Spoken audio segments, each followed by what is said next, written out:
Welcome to TBC news. July 1 నుంచి July 31 వరకు operation Muskan కార్యక్రమంలో భాగంగా బాల కార్మికులను గుర్తించేందుకు ఆకస్మిక తనిఖీలు నిర్వహించాలని రెస్క్యూ టీం అధికారులను జిల్లా కలెక్టర్ విజయేంద్రబోయి ఆదేశించారు.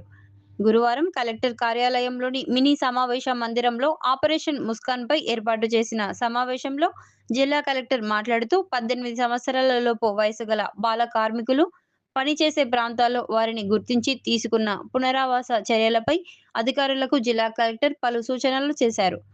ముఖ్యంగా జిల్లాలోని హోటళ్లు, పూల దుకాణాలు, మెకానిక్ షాపులు, నిర్మాణ రంగం, భిక్షాటన, ఇటుక బట్టీలు, ఇతర చోట్లు ప్రమాదకర ప్రాంతాలలో పనిచేసే అవకాశం ఉన్న ప్రాంతాల్లో బాల కార్మికులను గుర్తించేందుకు మహిళా శిశు సంక్షేమ శాఖ బాలల సంరక్షణ అధికారి సమన్వయంతో కలిసి రెస్క్యూ టీం అధికారులు తనిఖీలు నిర్వహించాలని కలెక్టర్ ఆదేశించారు.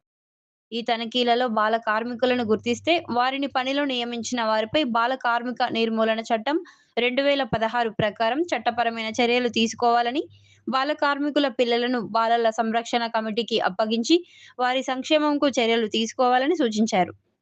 బాలలు పాఠశాల, కళాశాలలో ఉండాలని, పనిలో ఉండవద్దని కలెక్టర్ స్పష్టం చేశారు.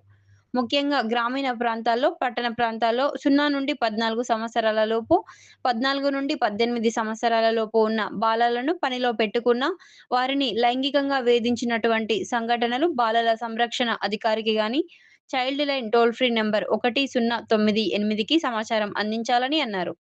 జూలై 1 నుండి జూలై 31 వరకు వివిధ శాఖల సమన్వయంతో ఆపరేషన్ ముస్కాన్‌లో తప్పిపోయిన, నిరాదరణకు గురైన, పనిలో ఉన్న బాల కార్మికులను గుర్తించాలని అన్నారు. గుర్తించిన బాల కార్మికుల సంరక్షణ వారికి విద్య అందించాలని, క్రమం తప్పకుండా హెల్త్ చెకప్ చేయించాలని జిల్లా కలెక్టర్ అన్నారు.